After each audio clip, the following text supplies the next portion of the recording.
안녕하세요. DJ 선아입니다. 오늘의 사연 시작해 보겠습니다. 여러분, 안녕하세요. 마흔을 두고 생애 전환기라는 얘기를 많이 하더라고요. 아마도 건강 등을 염두에 둔 신체적 변화에 중점을 둔 표현인 것 같지만 말이에요. 그런데 저는 30을 코앞에 두고 엄청난 일들을 겪었습니다. 제가 나이가 많은 건 절대 아니지만 그렇다고 철부지 어린아이라고 할 수는 없는 나이잖아요. 게다가 제가 결혼을 일찍 했거든요. 그러니까 애가 아닌 건데 엄마에게 저는 여전히 유치원생 같은 존재였던 것 같아요. 그런데 사실 저희 엄마야말로 유치원생처럼 보살핌이 필요하셨던 분이셨어요. 그랬던 저희 모녀가 상상도 못할 일을 겪으면서 세상을 더 많이 알게 되고 그만큼 강해질 수 있었답니다. 제가 오늘 여러분과 나누고 싶은 이야기도 그런 저희 모녀의 이야기예요. 저는 부족함 없이 자랐다고 할 수 있을 것 같아요. 그런데 다르게 표현하자면 부족함이 없었던 만큼 무언가 치열하게 쟁취할 필요도 없었고 그래서 해본 일도 별로 없고 할 줄 아는 것도 별로 없었어요. 어렸을 때는 아빠가 모든 것을 알아서 해주셨기 때문에 아빠 울타리에서 세상 물정 모르고 살다가 결혼해서는 남편 울타리에서 살았던 셈이니 엄마 눈에 제가 아이처럼 보였던 것도 무리는 아니죠. 그런데 문제는 엄마는 저보다 더 심하셨다는 거예요. 엄마에 비하면 전 산전수전 다 겪은 거라고 할 수 있을 정도로 엄마는 진짜 곱게만 살아오신 분이셨어요. 외할아버지는 아주 젊을 때 부동산 투자로 엄청난 대박을 터뜨리셨던 분이라 엄마는 그야말로 금수저를 물고 태어났던 거죠. 외할머니가 원래도 몸이 약하셨는데 엄마를 낳으시면서 너무 힘드셨던 탓에 둘째는 엄두도 못 내셨다고 해요. 외할아버지도 그 많은 재산 물려줄 아들이 꼭 있어야 한다는 보수적인 분은 아니셨던 덕분에 엄마는 부잣집 외동딸로 대단한 공주님으로 자라셨던 것 같아요. 2중, 3중 온실에서 보호받으며 자란 꽃 같은 존재였다고 하더라고요. 그런 엄마를 고이 모셔와 평생을 왕비님으로 모신 것이 저희 아빠셨어요. 엄마는 피아노를 전공했고 아빠는 작곡을 전공하는 같은 대학 음대 선후배 사이였어요. 아빠는 신입생으로 입학한 엄마를 처음 봤을 때를 회상하는 얘기를 정말 자주 하셨답니다. 엄마가 처음 걸어오는 걸 봤을 때 이 세상 사람이 아닌 줄 알았어. 현실감 없게 예쁘기도 했지만 너무 순진하고 밝은 사람이라 신생아처럼 보이기도 하고 뭔가 굉장히 신비롭고 성스러운 느낌이었던 것 같아. 너무 오글거리죠? 근데 아빠는 저 얘기를 진짜 자주 하셨어요. 그리고 엄마를 처음 봤던 그때 그 마음 그대로 평생 엄마를 사랑하셨던 것 같아요. 아빠도 엄마만큼은 아니지만 부족할 것 없는 집에서 태어나서 별 고생하지 않고 자라셨어요. 그렇지만 아빠는 나름대로 일탈도 해보고 평범한 학창시절을 보냈는데 엄마는 정말이지 무결 그 자체인 사람으로 보였다고 하시더라고요. 그래서 보호해줘야 할 것 같은 느낌이 너무 강했고 알면 알수록 평생을 보호해줘야 할 사람이라는 생각을 굳히게 되었다고 말이에요. 아닌 게 아니라 아빠는 엄마와 저를 세상 모든 것으로부터 보호해주는 커다랗고 든든한 울타리였습니다. 그런데 그런 아빠가 제가 대학 졸업을 앞두고 있던 시점에 가난 말기 판정을 받게 되셨어요. 술도 즐기지 않고 몸을 혹사한 것도 아니고 식습관이 나쁜 것도 아니었는데 그런 우리 아빠가 가남이라니 믿을 수 없었죠. 그렇지만 아빠 몸에서 자라고 있다는 암세포는 예상보다 빠르게 증식했고 아빠는 가남이라는 것을 알게 된 지 5개월을 넘기지 못하고 돌아가셨어요. 그때 엄마와 저는 정말 힘들었어요. 아빠는 엄마와 제게 태산 같은 분이셨으니 세상이 무너져 내린 것 같았죠. 그때 엄마와 저를 옆에서 돌봐준 것이 남편과 시모였어요. 엄마와 시모는 친구 사이로 중학교 시절부터 이어진 인연이었는데 시모가 엄마한테 정말 잘했어요. 엄마는 친구가 별로 없었어요. 엄마처럼 잘한 사람이 친구를 사귀는 게 쉽지 않다는 건 쉽게 짐작할 수 있잖아요. 그렇게 귀한 공주님은 아무래도 좀 재수없어 보이기 마련이고 엄마가 그리 외향적인 성향도 아니었으니 속 얘기를 터놓을 친구 같은 걸 만들기 쉬운 사람이 아닌데다가 외할아버지와 외할머니의 과잉 보호로 그럴 기회조차 많지 않았을 거예요. 그렇게 대학생이 되어 아빠를 만난 이후로는 아빠가 엄마의 가장 친한 친구이자 연인이었으니 엄마는 사실 그다지 친구가 필요하지도 않은 사람이었던 것 같아요. 그런 엄마와 시모가 중학교 시절부터 단짝 관계를 유지하고 있었던 건 누가 봐도 시모의 노력 덕분이었어요. 시모는 일주일에 서너 번은 꼭 우리 집에 와서 엄마를 만나고 갔고 그러면서 한 달에 한 번 이상은 각종 김치는 물론이고 밑반찬도 종류별로 해왔었죠. 외출도 별로 안 좋아하는 엄마였으니 시모가 집으로 찾아왔던 거예요. 그런 사이였는데 아빠가 돌아가시고 힘든 시기를 겪으면서 엄마가 시모에게 도움도 많이 받고 또 의지도 하게 되었던 거죠. 그러면서 시모의 아들, 그러니까 남편과 저도 부딪힐 일이 많아지기 시작했어요. 남편은 작은 사업을 하고 있는 사람으로 저보다 5살 연상이었는데 5살도 적은 차이는 아니지만 남편은 그보다 훨씬 더 어른스러워 보였어요. 23, 그것도 세상 물정 모르는 23이었던 제게는 더더욱 그렇게 느껴졌던 것 같아요. 아빠가 돌아가시고 나서 시모는 저희 집에서 살다시피 했고 아침 일찍 와서 저녁까지 먹고 심지어 자고 갈 때도 많았거든요. 그래서 매일 그럴 수는 없었으니 언제부턴가 저녁을 먹고 있으면 남편이 시모를 모셔가러 오는 패턴으로 굳어지게 되더라고요. 시모는 차가 없었고 남편이 일하는 사무실에서 저희 집이 그리 먼 거리는 아니었으니 그렇게 된 거죠. 그러니 남편이 일찍 퇴근하는 날이면 남편도 저희 집에서 저녁을 같이 먹게 되곤 했던 거예요. 엄마를 닮아 집순이인 저도 저녁을 거의 집에서 먹었으니 그렇게 넷이서 가족처럼 지냈다고 할 수 있을 것 같아요. 하루가 멀다 하고 같이 밥 먹는 사이니 식구나 다름없었던 거 아니겠어요? 남편은 굉장히 유연한 사고를 가진 사교적인 사람으로 저를 막내 여동생 대하듯 편하게 대해줬고 덕분에 낯가림이 적지 않은 저도 남편에 대한 경계를 빨리 풀 수 있었어요. 시모가 약간 푼수 같은 데가 있는 사람이었던 것에 비해서 남편은 그렇게 가벼운 분위기를 풍기는 사람은 아니었죠.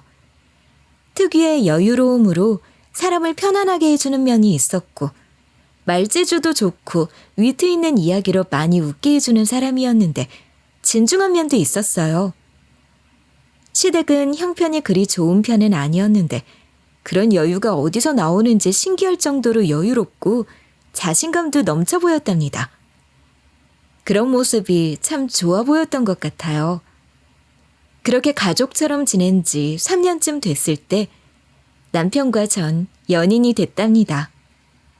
처음부터 남편이 제게 남자로 다가왔다면 저는 아마 그런 남편이 부담스럽기도 하고 그다지 미덥지도 않았을 거예요. 그런데 3년이라는 시간 동안 남편은 꾸준히 좋은 모습을 보여줬는데 무엇보다 자기 일을 열심히 하는 성실한 면과 당당한 모습이 큰 매력으로 다가왔고 남편을 신뢰할 수 있는 중요한 포인트였어요. 남편은 주로 카페에 납품하는 일회용품 유통일을 하고 있었는데 꼭 카페가 아니어도 가정집에서도 온라인으로 주문을 꽤 하는 품목이라 쉽게 생각하자면 온라인 쇼핑몰을 운영하고 있는 거라고 할 수 있어요. 거의 대부분의 일들을 본인이 직접 담당하고 있었고 매일 일찍 출근해서 늦도록 일하는 모습이 굉장히 성실해 보였죠. 그러다 남편이 남자라 보이기 시작했고 제 마음의 변화를 눈치라도 챈 것인지 그전까지는 한 번도 그런 적이 없었던 남편이 제게 둘만의 데이트 신청을 해온 거예요. 그날 많은 이야기를 나눴고 그렇게 연인이 됐어요. 저와 남편이 특별한 사이가 된 것을 두고 두 분 어머니의 반응은 다른 듯 같았다고 할 수 있을 것 같아요. 아휴, 너희 딸이랑 우리 아들이라니 너무 부담스럽다, 얘. 아휴, 부담스러워. 시모는 말을 그렇게 했지만 얼굴은 정반대로 말도 못하게 좋아했어요. 엄마의 반응이 조금 걱정이 됐었는데 다행히 엄마도 반가워해 주셨답니다. 3년이라는 시간 동안 보아온 것이 있고 이미 가족처럼 지내고 있는 사이이기도 했기에 연애를 시작함과 동시에 두 엄마는 이미 결혼 이야기를 시작하셨어요. 둘이 연애한 건 얼마 안 되지만 알고 지낸 게 몇 년이니.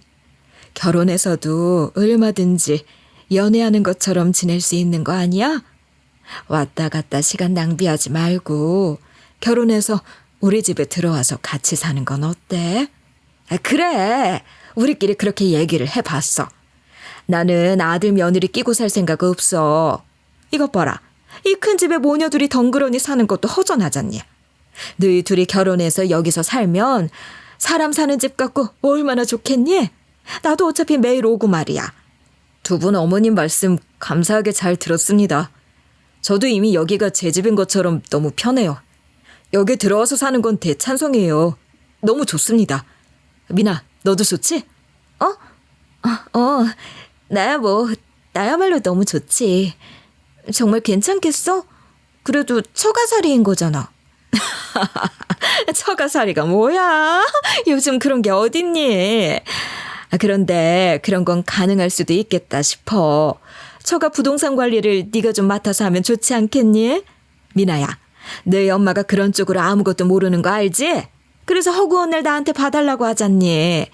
근데 뭐 나도 전문적으로 뭘 아는 사람도 아니고 부동산 거래를 몇 번 해봤다는 게 전부라서 큰 도움도 안 되고 말이야. 성민이가 그걸 맡아서 하면 도움이 될 것 같다는 생각은 드는구나. 어머니, 무슨 말씀이세요? 전 지금 제가 하는 일에 충분히 만족하고 있어요. 처가 재산 관리 같은 것엔 관심도 없고 지금처럼 제일 열심히 하면서 분수에 맞게 살고 싶습니다. 그래, 그건 성민이 엄마, 네가 좀 성급했던 것 같아. 아직 그런 얘기를 하는 건 좀 아닌 것 같아. 친정 재산이 적은 편은 아니었는데 그게 다 부동산 형태여서 건물 관리하는 것들도 사실 만만한 일은 아니었어요. 아빠가 살아계실 때도 아빠 직접 하신 건 아니고 따로 관리하는 사람을 두고 아빠가 그분에게 보고를 받는 형식이었거든요. 근데 엄마도 저도 그런 쪽으로는 아는 것이 전무하다 보니 관리인이 보고라고 하는 얘기가 무슨 말인지 제대로 알지도 못하고 관리를 맡기고 있는 것이긴 했어요. 그러니 시모가 그것을 염려하는 듯한 의미로 이야기를 한 것이긴 했지만 남편도 그런 말을 한 시모를 탓했고 엄마도 비슷한 생각인 것 같았죠. 예, 미나야. 우리끼리 얘기지만 아까 성민이가 우리 재산에 관심 없다고 할 때 좀 멋있지 않았니? 지네 엄마 나무라면서 정색하는 거 보니까 훨씬 더 믿음직스럽고 좋더라. 엄마는 남편의 반응을 너무 마음에 들어했고 호들갑을 떨며 좋아하시더라고요. 남편은 정말로 우리 집 재산 같은 것에는 관심이 없는 사람 같았어요. 그런데 결혼 직후 시모가 엄마에게 돈과 관련된 부탁을 하셨던 거예요. 너도 알다시피 내가 살림이 넉넉한 건 아니지만 그래도 여태 너한테 돈 부탁 같은 건 한 번도 안 했잖니. 아무리 친구여도 돈 얘기라는 게 입이 잘 떨어지질 않더라고. 친구니까 더 조심스러운 일이기도 하고 말이야.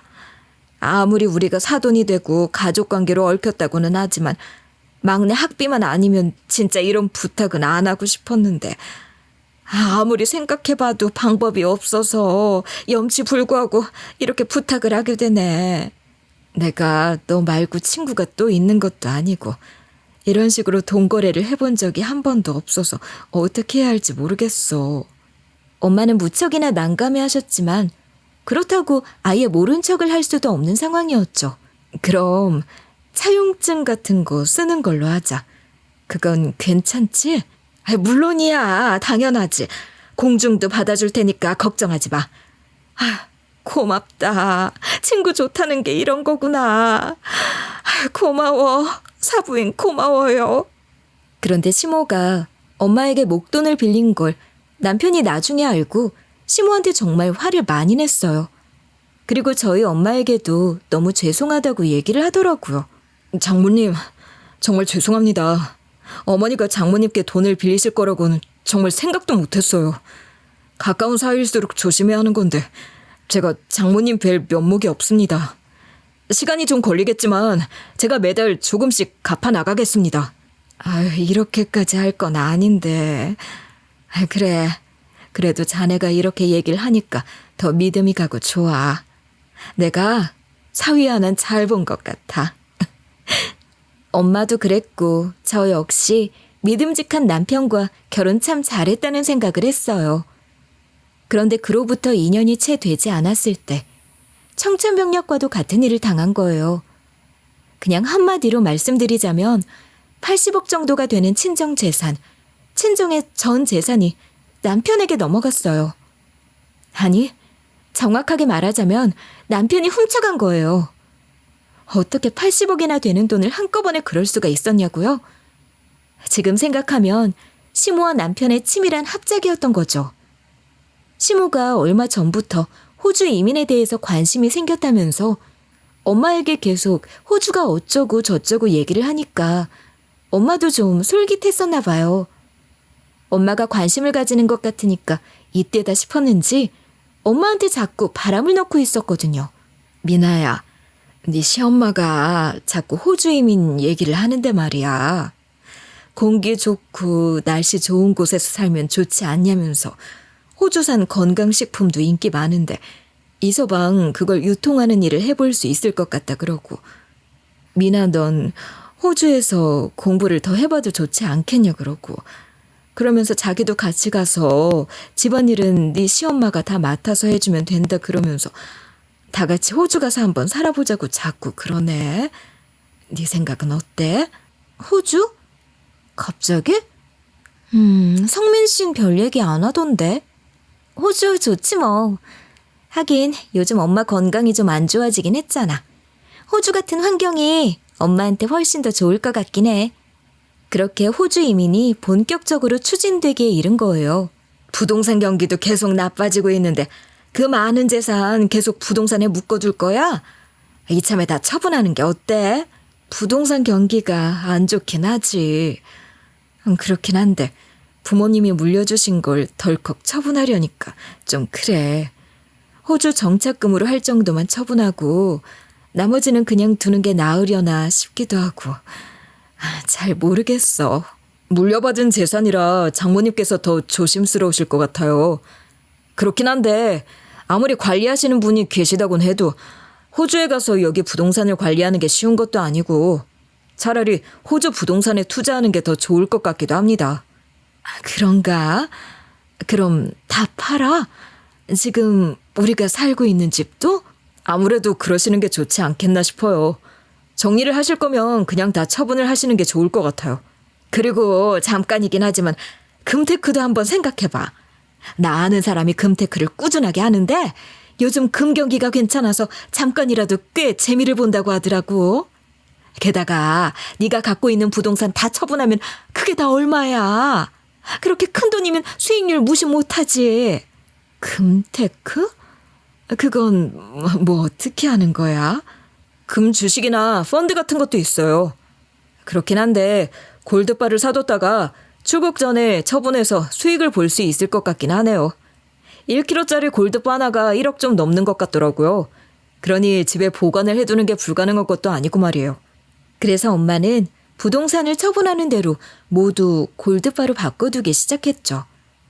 80억에 달하는 재산이었으니 골드바가 80개나 되는 거잖아요. 현금보다야 덜하겠지만 그래도 부피가 꽤 되긴 하더라고요. 그런데 그렇게 바꿔뒀던 80억 상당의 골드바가 없어졌고 충격적이게도 남편이 지 입으로 지가 가져갔다고 말하는 거예요. 이서방, 그게 무슨 말인가? 골드바를 자네가 가져갔다니? 어디로 가져갔다는 거야? 네, 제가 가져갔습니다. 어디로 가져가긴 어디로 가져갑니까? 그런 건 이제 장모님이 신경 쓰실 문제가 아니고 그렇게 알고 있으시면 됩니다. 아니, 이게 지금 무슨 말이야? 우리 엄마 재산인데 그걸 왜 자기가 가져가? 신경 쓸 필요가 없다니. 대체 지금 무슨 말을 하는 거야? 무슨 말인지 진짜 모르겠어? 내가 가져갔다니까? 뭘 어떻게 말해줘야 하지? 이렇게 눈치가 없으니 이런 일을 당하는 거야. 내 탓하지 마. 뭐? 지금 엄마 돈을 훔쳐갔다 이거야? 지금 그 얘기를 이렇게 당당하게 한다고? 미쳤어? 그렇게 훔쳐가면 그게 네 거가 될 거라고 생각해? 당장 신고할 거야. 내 돈이 된 거야. 이제 내 거라고. 신고? 얼마든지 해. 어차피 알게 되겠지만 헛소가하지 말라고 한마디만 해줄게. 친족 상도례라는 게 있어. 들어본 적도 없겠지만 말이야. 그게 뭐냐면 친족 간의 재산 범죄에 대해서 처벌을 못하는 거거든. 뭐? 거짓말하지 마. 무슨 그런 법이 다 있어? 가족끼리 그런 짓을 저지른 거면 더 크게 처벌해야지. 처벌을 못한다는 게 대체 무슨 말이냐고. 가족 간에 일어난 일은 나라에서도 관여를 안 하려고 해. 알아? 니들끼리 알아서 해결하라. 그런다고. 뭐 법이 그러니 형사처벌은 안 되는 거지만. 그래. 뭐 민사소송 같은 거라도 하고 싶으면 해봐. 그럼 얼마라도 받을 수 있으려나. 근데 변호사 선임할 돈도 없는 거 아니야? 그래도 두 모녀 살 수 있는 방 한 칸은 마련해 줄 테니까 그거라도 받는 게 좋을 거야. 두 모녀가 잘 상의해 보시고 난 볼 일 있어서 좀 나가볼게. 뒤통수를 도끼로 찍히는 기분이었습니다. 듣도 보도 못한 법이었는데 무슨 그런 법이 있는지 모르겠어요. 남도 아니고 가족한테 그런 일을 당하면 더 분한 건데 법으로 처벌도 할 수 없게 만든다니. 이런 전 근대적인 가족관을 반영한 법이 이 시대에 아직도 존재한다는 걸 믿을 수가 없었어요. 지금도 정말 믿을 수 없게 화가 나네요. 그러나 그런 법이 실제로 존재하더라고요.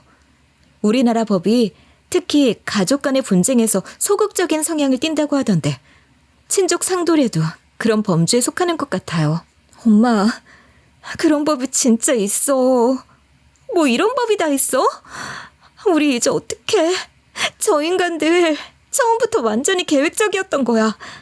그럼 정말 전혀 처벌을 못한다는 거야? 방법이 없어? 어디 한번 봐봐. 자세히 좀 보자고. 있어. 처벌이 가능한 경우도 있대. 잠깐만 좀 읽어보자. 그러니까 계좌에 들어있는 돈을 비밀번호를 알아내서 몰래 이체하거나 그런 식으로 훔친 거면 형사처벌을 할 수 있대. 그럼 뭐야? 저 미친 것들이 이런 것까지 미리 다 알아보고 일부러 금으로 바꿔두도록 한 거야? 그런 거네. 엄마, 이건 정말 처음부터 끝까지 철저하게 계획된 거야. 완전히 사기꾼들이라고. 근데 이걸 처벌할 방법이 없다는 게 말이 돼? 작정하고 사기친 것들이니 얼마나 잘 알아봤겠니. 그럼 우리 지금 전 재산 다 날린 거야? 시모와 남편이 처음부터 계획적으로 벌인 일이었다는 것은 정말이지 충격적이었습니다. 전 재산을 눈앞에서 잃은 것도 모자라 진심으로 믿었던 사람들에게서 배신까지 당한 거죠. 사실 엄마도 저도 돈 없이 살아본 적이 없어서 전 재산이 모두 사라졌다고는 하지만 그게 어떤 건지 잘 실감이 나지 않았던 것 같아요. 그런데 믿었던 사람들에게 받은 상처는 너무나도 가혹하더군요. 그것들을 처벌할 방법조차 없다니 정말 미칠 것 같았어요. 그런데 마음 여린 엄마는 그 상처를 도저히 감당할 수가 없으셨던지 극단적인 선택을 하고 말았어요. 제게 유서로 편지 한 장 남기고 사라지셨거든요. 분명히 엄마 필체였고 그것은 유서가 틀림없었지만 안 할 말로 엄마의 시신이 발견된 것도 아닌데 엄마가 죽었다는 것을 받아들일 수가 없었어요. 그러나 엄마는 며칠이 지나도 돌아오지 않았고 엄마가 제게 남긴 편지에는 엄마가 죽어서라도 꼭 복수할 거라는 이야기만 허무하게 남겨져 있었습니다. 전 지옥과 같은 나날들을 보냈어요. 며칠이 지난 것인지도 모를 정도였던 것 같아요. 이 집 비워줘야 하니까 가져갈 짐 같은 거 챙겨놔. 가져가도 어디 둘 데도 없으니까 진짜 필요한 것만 챙기는 게 좋을 거야. 일단 모텔 같은 데서 며칠 지내고 있으면 작은 방이라도 마련해서 옮겨줄 테니까 그렇게 알고. 지금 나한테 선심 쓰니? 네가 훔쳐간 우리 엄마 돈으로 해주는 거면서 선심 쓰듯이 그러는 거 정말 웃긴다고 생각 안 해? 뭐 웃긴다고 생각을 하든 말든 마음대로 하시고 밥값이라도 해야 할 테니 현금 좀 두고 갈게. 고맙다고 생각해야 할 것 같은데 네가 그럴 것 같지는 않으니까 마음대로 하고 이제 정신 차리고 살 궁리를 해야 하지 않겠어? 꺼져. 너야말로 상관하지 마. 그 새끼가 놓고 간 돈이 얼만지 쳐다보지도 않았고 밤낮의 경계도 인지하지 못하고 며칠이 지난 것인지도 모르는 상태로 얼마간 그렇게 혼자 죽은 것도 산 것도 아닌 상태로 지냈던 것 같아요. 며칠이 지난 것인지 모르겠지만 남편과 시모가 모텔로 다시 찾아왔더라고요.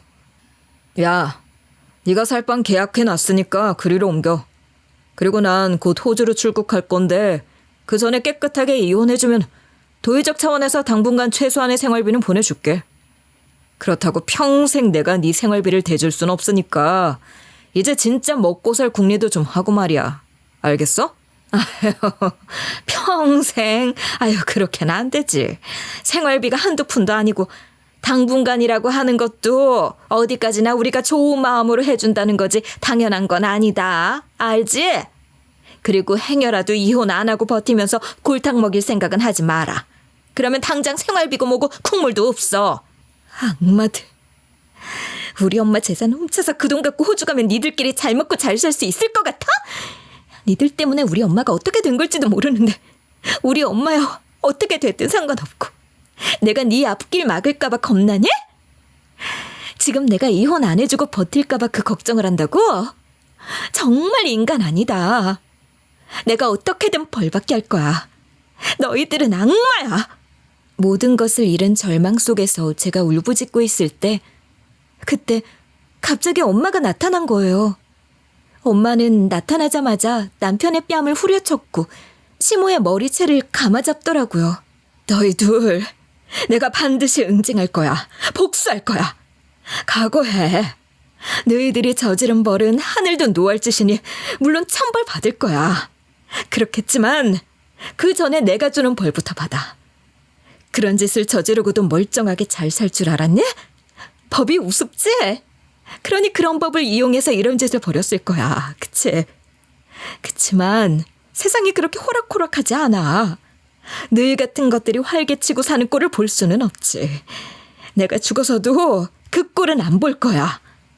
소리를 지르고 있는 엄마의 목소리는 몹시 떨리고 있었지만 우리 엄마가 맞나 싶을 정도로 도끼 가득한 모습으로 시모와 남편을 잡아먹을 듯이 쳐다보더라고요. 엄마가 말한 그 응징이라는 것은 허풍이 아니었습니다. 갑자기 나타난 엄마가 악마 같은 남편과 시모를 어떻게 응징했는지 이야기를 해야 하는데요. 그러려면 엄마가 유서를 써놓고 사라진 이유가 뭔지, 그 사이 무슨 일이 있었던 건지를 먼저 말씀드려야 할 것 같아요. 그래야 이야기가 시간적으로 연결이 될 것 같거든요. 그래서 제가 엄마에게 나중에 들어서 알게 된 이야기들을 먼저 좀 할게요. 전 재산을 뺏기고 그것들이 얼마나 악랄하게 모든 것들을 계획했는지 알게 됐을 때 죽고 싶을 만큼 힘들었어. 아닌 게 아니라 정말 죽을 생각을 하기도 했어. 그런데 미나 네 생각을 하니 도저히 그럴 수가 없더라.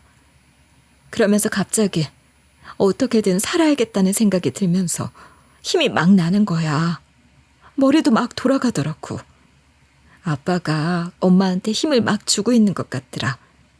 아빠가 도와주고 있다는 생각이 드니까 못할 게 없고 두려울 것도 없는 상태가 된 것 같아. 뭔지 알 것 같아.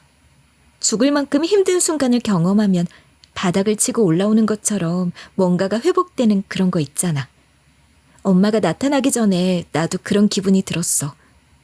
근데 엄마 대체 무슨 생각을 어떻게 해낸 거야?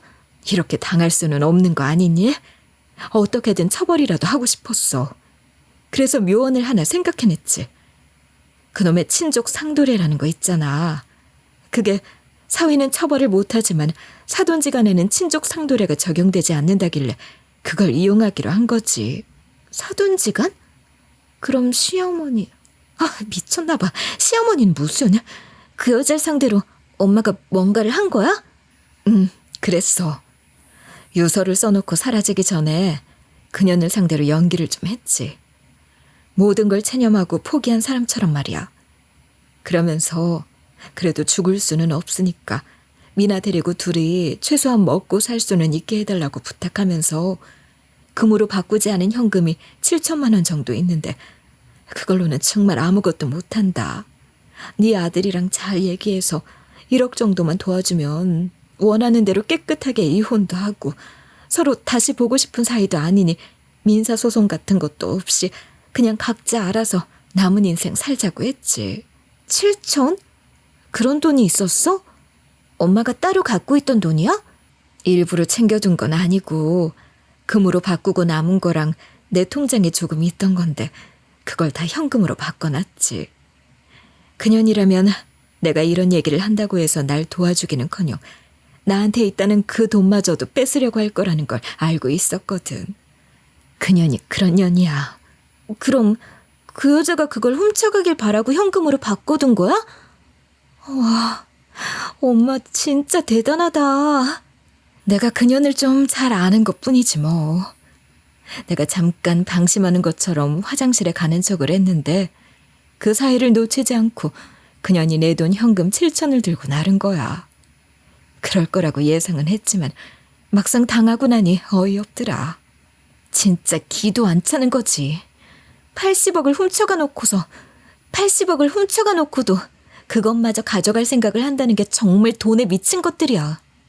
엄마, 근데 그걸 어떻게 증명해? 그 여자가 아니라고 하면 그만인 거 아니야? 엄마가 줬다거나 뭐 그런 식으로 헛소리할 수도 있잖아. 그래서 내가 미리 카메라를 다 설치해놨지. 소형 카메라 종류가 진짜 많더라. 미나, 넌 그런 거 본 적 없지? 진짜 감쪽 같아. 알고 보지 않는 이상 절대로 모르겠더라고. 그러니 몰래카메라 범죄가 계속 일어나는구나 싶더라.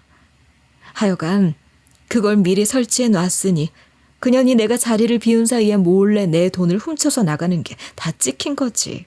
세상에, 엄마 진짜 대단하다. 근데 그걸 엄마 혼자 어떻게 다 한 거야? 나한테 얘기하고 나랑 같이 하지 그랬어. 너까지 속여야 그것들을 완벽하게 속일 수 있을 것 같았어. 그것들을 안심시켜 놓고 내 계획들을 실행해야 했거든.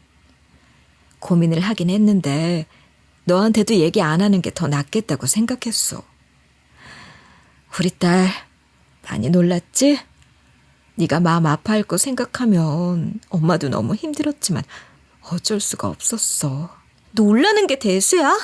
난 정말 하늘이 무너지는 것 같았다고. 엄마 따라간다고 죽기라도 했으면 어쩔 뻔했어.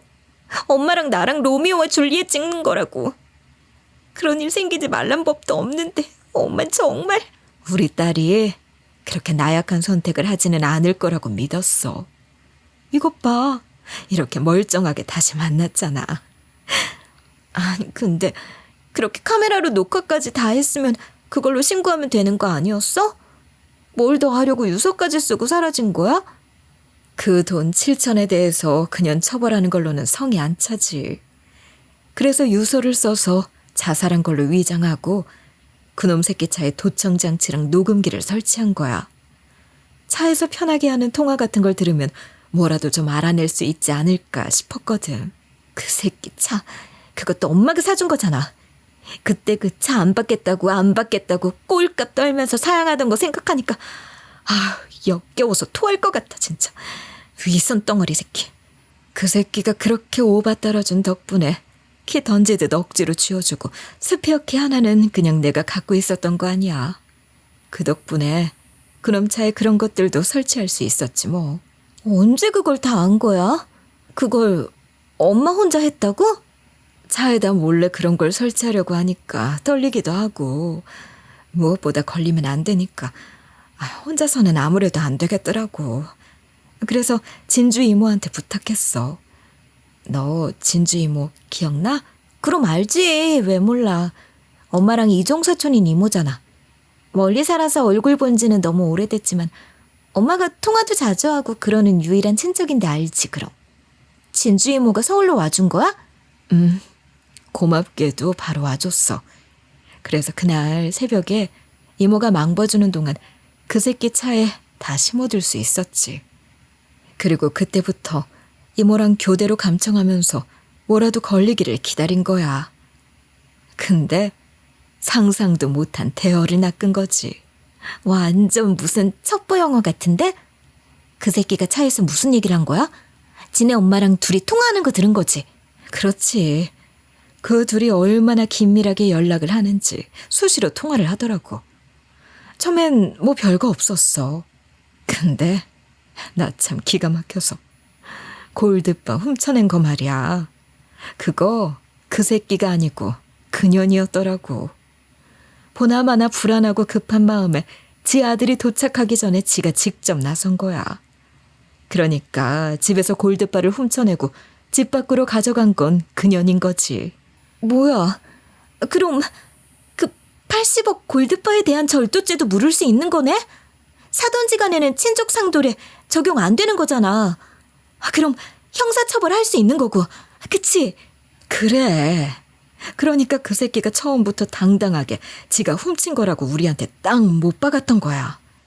우리는 그 법 자체가 기가 막혀서 다른 생각은 하지도 못했잖아. 지금 생각하면 그렇게 당당하게 지가 다 훔쳤다고 말한 것부터 다 이유가 있었던 거지. 하여간 그래 놓고도 불안했는지 절대로 아무한테도 그 얘기는 하면 안 된다고 지네 엄마한테 신신당부하더라고. 절대로 발설해서는 안 된다고 아주 2번, 3번 강조하더라. 그 말을 듣는데 진짜 부들부들 떨리는 거야. 천벌을 받아도 부족할 것들이야. 근데 그 골드바 훔쳐다가 어디에 갖다 둔 거래? 아무데나 두진 못했을 거 아니야. 그랬겠지. 처음엔 지네 집에 뒀었나 보더라고. 근데 그것도 불안하니까 오피스텔을 따로 하나 마련한 거야. 금 시세 봐서 조만간 현금화하든지 그럴 계획이라면서 자기가 준비해둔 오피스텔에 갖다 두라고 지 엄마한테 말하더라고. 오피스텔 주소랑 비밀번호까지 또박또박 친절하게 알려주면서 말이지. 문자로 남기고 그러는 것도 조심해야 한다면서 지 엄마한테 받아 적으라고 말하면서 또박또박 말하더라고. 그래서 그 오피스텔 앞에서 진치고 그년이 골드바 갖다 놓기만 기다렸지. 그게 바로 어제야. 그 새끼는 저녁에 들러서 확인하고 가더라. 그래서 새벽에 바로 싹 다 훔쳐나왔지. 그때도 진주 이모가 엄청 도와줬어. 이모 없이 엄마 혼자서는 못했을 거야. 대박! 그럼 엄마 재산 다 되찾은 거야? 정말? 골드바 80개를 엄마랑 이모 둘이서 다 옮겼다고? 세상에, 상상도 안 된다. 힘이 막 나던데 뭐. 힘든 줄도 몰랐어. 하여간 그것들이 골드바 없어진 거 알고 난리치면 그때 나타나서 약 올려줄 작정이었는데 그것들이 네가 있는 모텔로 먼저 간다는 걸 알았지. 그래서 엄마도 그리 간 거야. 그렇게 골드바까지 되찾은 엄마는 우리 앞에 나타난 거였어요. 이제 다시 제가 있는 모텔에서 저와 엄마 그리고 그 2인간이 마주하게 된 그 시점으로 돌아가서 이야기를 이어갈게요. 내가 다 포기하고 자살한 줄로만 알았겠지? 그런데 어떡하니? 네가 내 돈 7천 훔쳐가는 것도 다 찍혔고 그리고 우리 집에서 골드바 훔쳐낸 것도 네 아들이 아니고 너라는 것까지 내가 다 알아냈어. 그렇게 철저하게 알아봤으니 너희들도 잘 알 거야. 네 아들은 친족 상돌의 적용을 받지만 넌 아니야. 알지? 그러니까 넌 절도죄로 형사처벌을 받아야 된다는 거지. 알겠니? 멍청한 년이 뭘 먹고 황골탈퇴를 한 거야. 어떻게 그런 머리를 다 썼는지 모르겠지만 멍청한 건 어쩔 수 없구나. 그런 식으로 불법 도청하고 녹음하고 그런 건 법정 증거로 채택도 안 돼. 그것도 모르니? 그래, 그 7천만 원 훔치는 장면은 찍힌 게 있다니 뭐 그건 알겠고 그렇지만 내가 골드바 훔쳐 나오는 건 찍힌 장면이 있는 것도 아닌데 무슨 수로 증명할 거야? 결국 그것도 네 주장일 뿐이고 난 아니라고 하면 그만이야. 증거가 없잖아. 7천만 원 훔친 거랑 80억 훔친 거랑 같니? 7천만 원 훔친 거 까짓 그거 뭐 배상해주지 뭐. 물어줄게. 그게 또 법이라는 게 배상을 하면 형량도 확 줄여주고 그런다더라.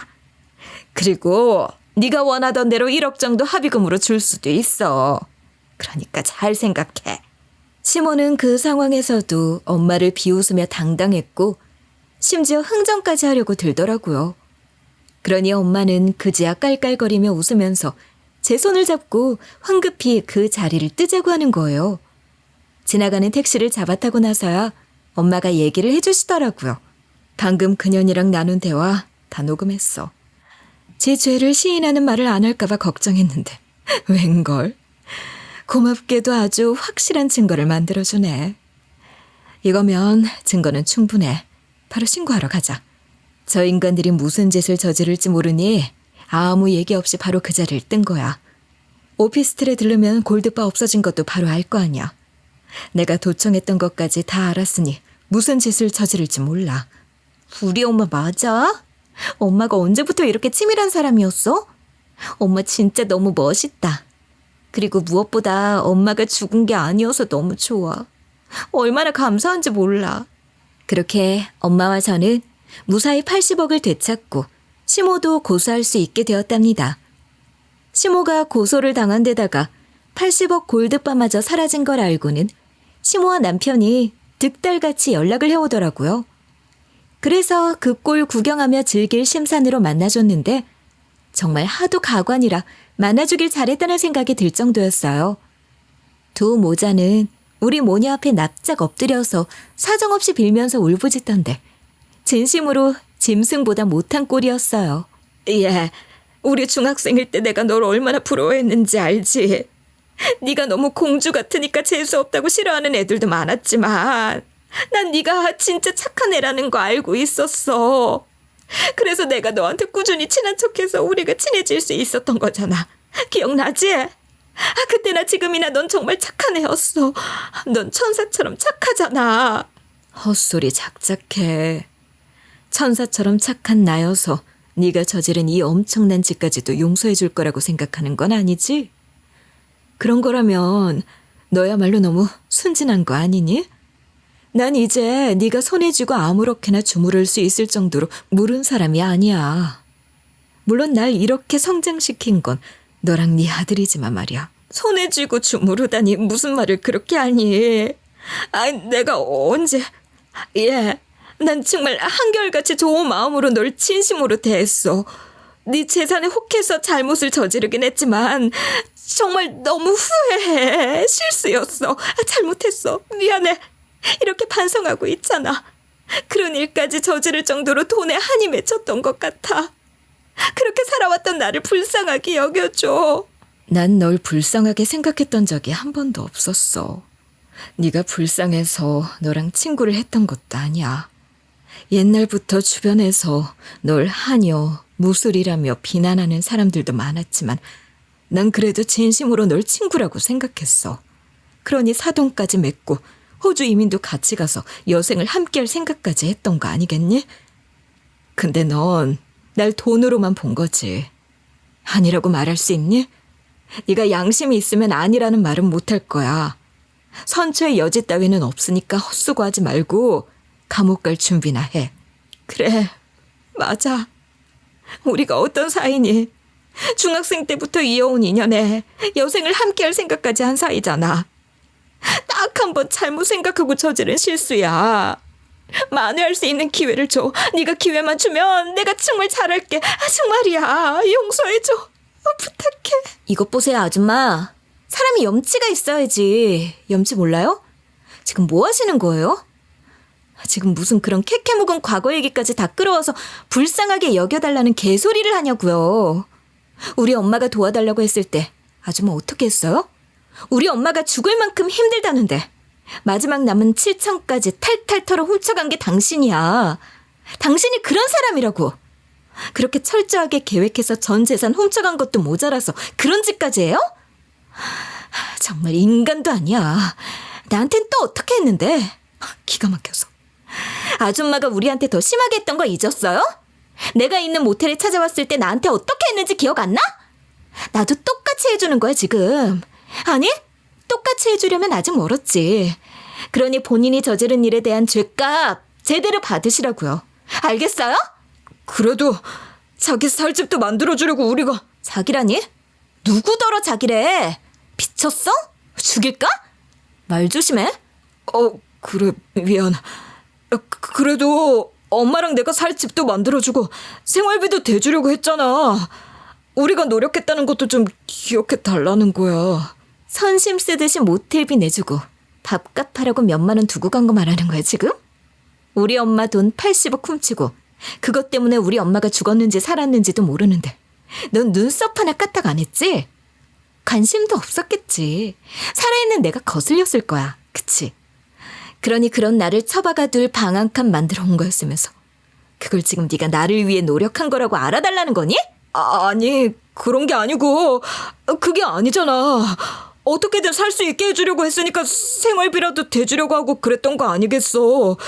내가 너희 집 재산에 눈이 멀어서 그 돈에 욕심내고 잘못을 저지른 건 맞지만 그래도 최소한의 도리는 지키려고 했던 걸 좀 참작해 달라는 거야. 우리 어머니 저 연세에 감옥에 들어가서 어떻게 사시겠니? 부탁할게.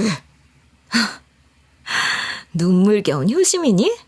전혀 감동적이지도 않고 더 가증스럽고 더 화만 나는데요. 어떡하니? 네가 우리 엄마한테 저지른 일이 어떤 일인데 네 엄마 고생할 건 그렇게 마음이 아파서 안 되겠니? 그걸 지금 우리 앞에서 할 수 있는 말이라고 생각해? 감옥 생활 잘하시게 몸보신이라도 시켜드리든지 알아서 할 일이지 왜 우리한테 되도 않는 부탁을 하는지 정말 모르겠네. 아, 그리고 이혼 소장 날아갈 거야. 네가 저지른 짓이 있으니 재산 분할이고 위자료고 뭐 최대한 받아낼 수 있다는 거 알지? 너 이러고 다니느라 쇼핑몰 운영은 제대로 하고 있니? 그것도 망할 것 같은데 월세 낭비하지 말고 얼른 사무실 빼서 보증금 받으면 그걸로 나한테 줄 위자료에 보태야 하지 않아?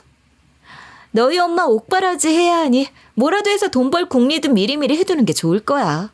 시모는 실형이 확정되어 수감 생활을 시작했고 저는 남편에게 이혼 소송과는 별개로 민사 소송도 진행하고 있습니다. 이혼은 당연한 거고 위자료로 받을 수 있는 돈이 그리 많지 않다는 건 다 아시죠? 남편이란 놈이 저와 저희 엄마에게 저지른 일에 비해서 그 인간이 받는 벌이라는 건 정말 턱없이 부족한 거예요. 남편과 시모에게 아무리 독한 말을 날린다고 한들 분이 풀릴 수가 없죠. 지도 같이 저지른 일인데 지네 엄마만 감옥살이를 하고 있으니 그걸 보는 마음이야 뭐 편하진 않겠지만 그 정도로 벌을 받은 거라고 할 순 없잖아요? 돈으로 모든 걸 보상받을 수 있는 것도 아니고 돈을 더 많이 받아내야겠다는 것도 아니지만 현실적으로 제가 그 인간에게 죄를 물을 수 있는 방법이 그런 것밖에 없더라고요. 그러니 제가 할 수 있는 모든 것들을 동원해서 죄값 치르게 해야죠.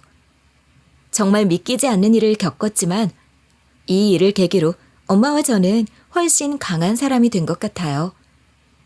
제가 생애 전환기라는 얘기를 했었잖아요. 제가 왜 그렇게 얘기했는지 이제 짐작이 좀 되시나요? 엄마와 저는 아빠가 일찍 떠나시면서 아빠 대신 엄마와 저를 보호해줄 울타리 같은 사람으로 남편을 보내주셨다고 생각했어요. 그런데 이제 확실히 깨달았답니다.